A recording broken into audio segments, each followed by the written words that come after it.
सुप्रभात दोस्तों, स्वागत है आप सभी का हमारे YouTube चैनल PCS बाबा में।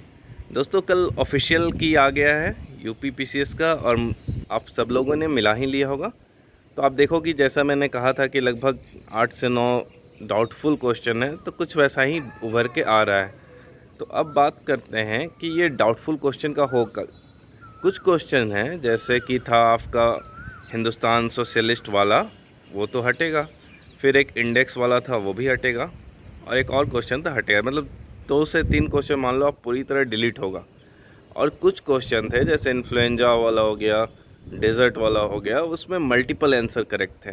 तो जहाँ पे मल्टीपल आंसर करेक्ट होंगे तो वहाँ आयोग के पास 2 ऑप्शन है, या तो उसमें उस क्वेश्चन को सही मतलब हटा दे, या फिर जिसने दोनों ऑप्शन में से किसी एक ऑप्शन को भी टिक किया है उसे सही मान लिया जाएगा। क्योंकि कुछ आयोग जैसे JPSC ने ऐसा किया है। तो अगर उस पैटर्न को फॉलो करे तो कर सकता है, अगर उस पैटर्न को फॉलो नहीं करे तो डिलीट कर सकता है।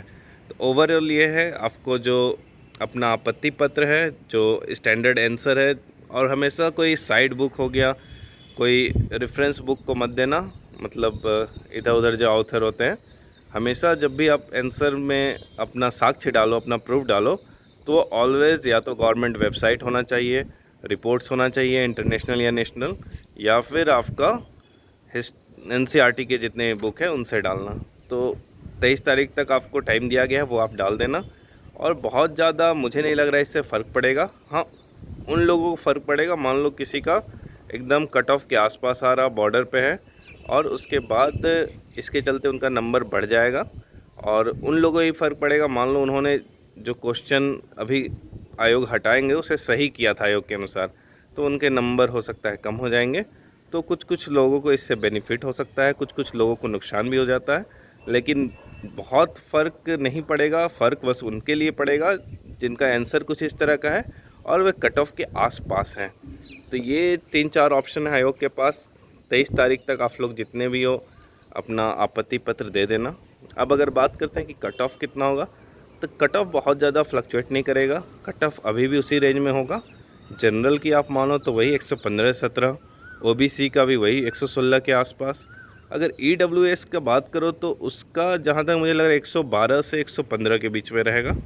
और अगर ST की बात करो तो 85 से 87 के बीच में। SC की बात करो तो 95 से 97 के बीच में। वुमेन कैंडिडेट की बात करो तो 107 से 112 के बीच में। और अगर PH कैटेगरी वाले हैं, PWD है, तो उनका लगभग 90 से 95 के बीच में। तो अभी तक जो मेरे पास कमेंट है उसके अनुसार तो यही कट ऑफ होना चाहिए। आप देख लेना, आपका अगर इस रेंज में है तो आप बेझिझक मेंस की तैयारी में जुड़ जाओ। अगर आपको मेंस से रिलेटेड कोई डाउट है तो कमेंट करना। मैं बहुत जल्द मेंस की पूरी सिलेबस क्या होती है, एग्ज़ाम पैटर्न क्या होता है, कुछ मॉडल आंसर जो है वो आपको प्रोवाइड कर दूंगा, जिसको देख के आपको पता चल जाएगा कि आपको आंसर किस तरह लिखने हैं। और साथ ही अभी आपके पास टाइम है, इसलिए आप शॉर्ट छोटे पॉइंट बनाते जाओ फैक्ट्स की। जैसे अगर आप हिस्ट्री पढ़ रहे हो तो जैसे कुछ एक्सकेवेशन रिलेटेड लेटेस्ट अपडेट है वो इंक्लूड कर देना, कल्चरल रिलेटेड कुछ लेटेस्ट अपडेट है वो इंक्लूड कर देना, ज्योग्राफी पढ़ रहे हो तो कुछ रिसेंट न्यूज़ में है उसको अपडेट कर देना। बाकी जो इकोनॉमी में एक पेज में पूरा ग्राफ, डाटा, फ्लो डायग्राम इस तरह का बना लेना।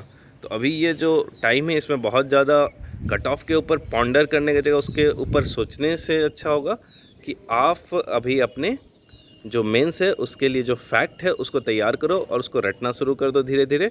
और एक कॉपी अपना ख़रीद लो जिसमें बस केवल फैक्ट लिखोगे, डाटाज लिखोगे। क्योंकि जब तक आप अपने आंसर सीट में डाटाज नहीं डालते हो तब तक आपको बहुत ज़्यादा कटिंग एज नहीं मिलेगा। हर कोई वही आंसर मिलेगा लिखेगा, तो आपका सिलेक्शन कैसे होगा। इसलिए आप अपने आंसर सीट में अधिक से अधिक डाटा डालो, फैक्ट डालो, तभी आपका फाइनल सिलेक्शन होगा। ग्राफ प्लॉट करो, फ्लो चार्ट, फ्लो डायग्राम, तो इन सब चीज़ों पे अभी आप काम कर सकते हो। और भी कोई अगर इससे रिलेटेड डाउट हो तो कमेंट करना, और अपने अपने नंबर भी कमेंट करना। जय हिंद दोस्तों।